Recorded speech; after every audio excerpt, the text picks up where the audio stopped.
तो चलिए, बहुत बहुत स्वागत है जोरदार तरीके से मेरे इंडियन आर्मी, नेवी, एयरफोर्स के जितने भी लाल हैं। कहते हैं प्रयास अगर सही दिल से किया जाए, सच्चे दिल से किया जाए तो परिवर्तन होना लाजमी है।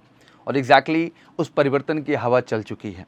अक्सर आप देखते हैं कि मैं वीडियोज़ में आता हूँ और लगातार एक ही नारे पे कायम हूँ कि मुझे जितने भी मैं आर्मी, नेवी, एयरफोर्स में कैंडिडेट्स जा रहे हैं, इन्हें मैं 100% परमानेंट की कैटेगरी में देखना चाहता हूँ।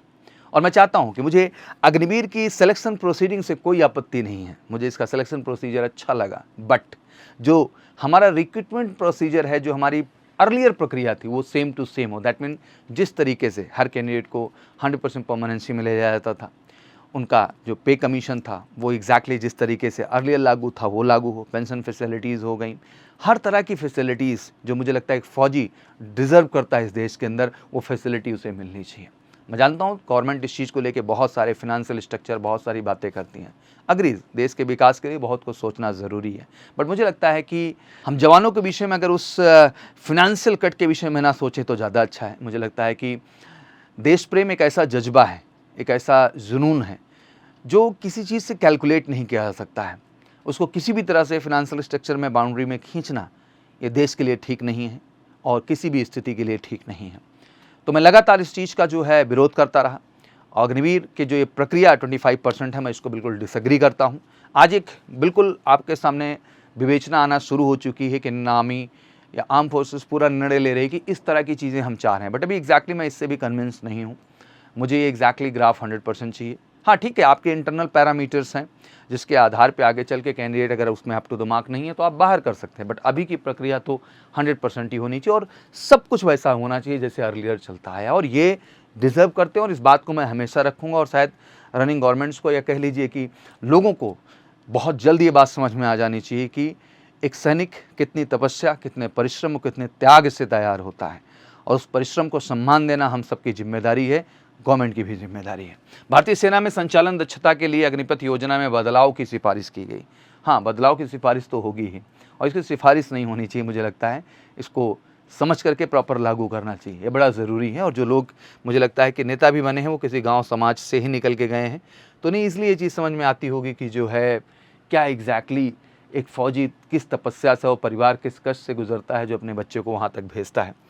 और मुझे लगता है कि वहाँ भेजने का उद्देश्य यही कि इस माध्यम से अपने परिवार की सुरक्षा भी देखता है, अपने परिवार की एक फिनेंशियल सिक्योरिटी, एक रिस्पेक्ट, एक ऑनर, सब कुछ उसको मिलता है जब वो अपने बच्चे को फ़ौज का हिस्सा बनाता है। मुझे लगता है कि वो ऑनर, वो रिस्पेक्ट वापस आना बहुत ज़रूरी है।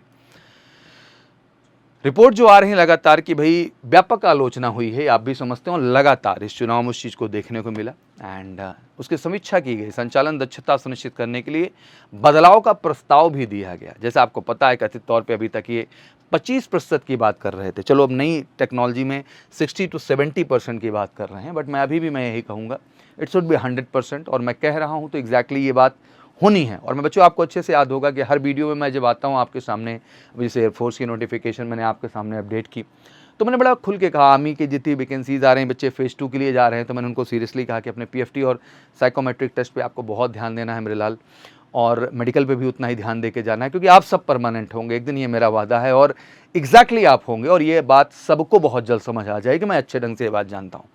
2024 के लोकसभा चुनाव के बाद जितने भी सहयोगी रहे हमारे Bharatiya Janata party, that mean BJP के, स्पेशली एनडीए जो पूरा का पूरा गठबंधन है नेशनल डेमोक्रेटिक अलायंस का, जिसमें जेडीयू और एलजेपी जो पार्टी है, उन्होंने भी इस चीज़ को लेकर के कहा कि इसका फिर से मूल्यांकन होना चाहिए। और भारतीय सेना अग्निवीरों को निर्बाध एकीकरण की सुविधा और परिचालन दक्षता को बनाए रखने के लिए ये समीक्षा बहुत ज़रूरी है, और इनको फिर से उसी स्वरूप में लाया जाए जिस स्वरूप में एग्जैक्टली हमारे आर्म फोर्सेस काम करते थे। रिपोर्ट की बात करें तो इन्होंने कहा कि भारतीय सेना के सुझावों में सेवा अवधि को 4 साल से बढ़ा के 7 से 8 साल करना शामिल है।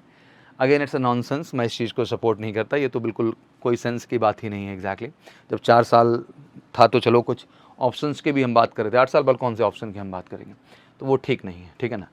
हाँ, एक चीज़ हमें जो बड़ी अच्छी लगी और मैं इस चीज़ को सपोर्ट करूँगा, तकनीकी भूमिकाओं में अग्निवीरों की जो प्रवेश आयु है उसको बढ़ा के 23 वर्ष किया जाए। अभी तक इसको आपको पता है टेक्निकली बच्चे जैसे पता है कि 20.5 मतलब 20.5 साल में ही एज क्या हो जाती है, ख़त्म हो जाती है। तो बहुत ज़रूरी है कि इसको 23 तक किया जाए, जिससे बच्चे जो है थोड़े मैच्योर भी हो जाए, थोड़े मजबूत भी हो जाए, पढ़ लिख लें, ग्रेजुएट हो जाएँ अच्छे से, तो जाएँ, इसमें कोई बुराई नहीं है मुझे लगता है। फ़ौज एक बहुत क्रेडिबल जगह है, आज वहाँ की टेक्नोलॉजी बढ़ रही है, सिस्टम बढ़ रहा है, तो अगर थोड़े से मैच्योर, थोड़े से क्रेडिबल, कैपेबल लोग जाएँगे तो कोई बड़ी बात नहीं। अगर ऑफ़िसर बनने के लिए आदमी 25 साल तक की एलिजिबिलिटी तय करके जा रहा है, तो मुझे लगता है कि नॉन कमीशनड में अगर 23 साल का आंकड़ा रख दिया जाए तो कोई बहुत बुरी बात नहीं है, अच्छा है, तो ये पॉइंट मैं सपोर्ट करूँगा। रेस्ट 100% परमानेंसी चाहिए और उसमें कोई क्राइटेरिया नहीं, और ट्रेनिंग प्रक्रिया फिर से वही वापस की जाए जो एग्जैक्टली चला करती थी। जैसे पता है कि एक्स का अराउंड 28 मंथ चलता था, वाई का 22 महीने चलता था, वही ट्रेनिंग प्रक्रिया, वही सारी प्रक्रिया फिर से वापस आनी चाहिए फ़ौज के अंदर, और ये आएगी लगातार। हम इस चीज़ पे सपोर्ट करेंगे। बेटा, जो चीज़ सच है वो सच है, और सच बात करने से सच लागू होता है, ठीक है ना। बाकी लोग कह रहे हैं कि अग्निपथ भर्ती योजना को हम रोक दें। हमने कब कहा योजना को रोक दीजिए? योजना तो रहे ही, योजना से हमें कौन सा ऐतराज़ है। बस हम मॉड्यूल मांग रहे हैं पुराना। ट्रेनिंग का मॉड्यूल सक्सेसफुल था, जॉब सक्सेसफुल था, सब कुछ परफेक्ट था एग्जैक्टली, कहीं कोई दिक्कत थी ही नहीं। और सशक्त जो है एक फ़ौजी हमारे थे, और हमारी फ़ौज की एक क्रेडिबिलिटी थी, हमें उसको बनाए रखना ज़रूरी है। और मुझे लगता है वो नॉन कमीशन कैटेगरी जो है उसमें बहुत बड़ा रोल अदा करती है। भाई, बड़ी संख्या इन्हीं की है फ़ौज में। तो मैं ऐसा नहीं कह रहा हूँ किसी को अग्निवीर भर्ती प्रक्रिया रोक देने की ज़रूरत, आप भर्ती प्रक्रिया चलाते रहिए, बस जो हमारी पुरानी पॉलिसी थी 100% परमानेंसी, और बाकी चीज़ें, उन चीज़ों का ख्याल रखा जाए, ठीक है ना। तो ये बेसिक थी चीज़ें जो अभी गवर्नमेंट के सामने अप्रूवल एंड प्रपोजल के लिए रखी गई है।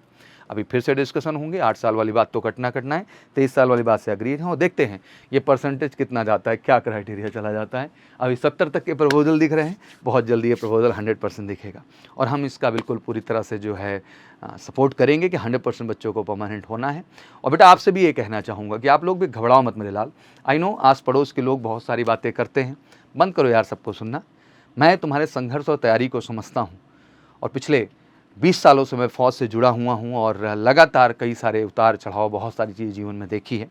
और सबसे कह सकता हूँ बेहतरीन सिलेक्शन प्रोसीजर से आप जाते हैं, आप इतनी मेहनत करके रिटर्न देते हैं, उतनी ही मेहनत के साथ आप फिजिकल देते हैं, आप अपनी कम्युनिकेशन को अच्छा कर रहे हैं। अब तो साइकोमेट्रिक टेस्ट, जीडी जैसी चीज़ें ऐड हो गई हैं। आप मेडिकल के इतने स्ट्रॉन्ग और बड़े ही इफ़ेक्टिव जो है पैटर्न और पैरामीटर से गुजरते हैं, तब जाके खुद को आप प्रूव करते हैं कि आप फ़ौज के लिए एलिजिबल हैं। और मुझे लगता है इतनी खूबसूरत सिलेक्शन प्रक्रिया है, मुझे इससे कोई ऐतराज़ ही नहीं है। बस ज़रूरत है कि इसके बाद की जो ट्रेनिंग, जो क्रेडिबिलिटी और जो वैल्यू एक फ़ौजी को मिलनी चाहिए, वो अहम है और वो मिलने ही चाहिए। तो इसलिए मैं सभी बच्चों से कहूँगा, अगर आप नेवी की तैयारी कर रहे हैं, सब ने फॉर्म भर ही लिया है, बेटा लगिए, जम के तैयारी करिए अच्छे से और सफलता लीजिए, आप सब परमानेंट जाएंगे। एयरफोर्स सेकंड इनटेक बिल्कुल फॉर्म के डेट्स बता दिए, एग्ज़ाम डेट्स भी बता दी हैं आपको, और स्पेशल वीडियो बनाया था। लग जाओ तन मन धन से, और बिल्कुल श्योर शॉर्ट सक्सेस लाओ। और जो बच्चे फेज़ 2 में जाने वाले हैं इस समय, इनटेक 1/25, उनको भी कहना चाहूँगा, बेटा बढ़िया से मेहनत करके जाओ, सफलता लो, बेलगामी पहुँचो, सब परमानेंट हो जाओगे। और आर्मी वाले मेरे बच्चे, ज़बरदस्त रिजल्ट पूरे भारत से, दिल खुश कर दिया आप लोगों ने। और आपकी भी जिम्मेदारी है एग्जैक्टली कि मेहनत करिए और फेज़ 2 में सफलता लेके परमानेंट इंडियन आर्मी का हिस्सा बनिए। तो आर्मी नेवी एयरफोर्स का हिस्सा आप बनिए, आप सब परमानेंट होंगे।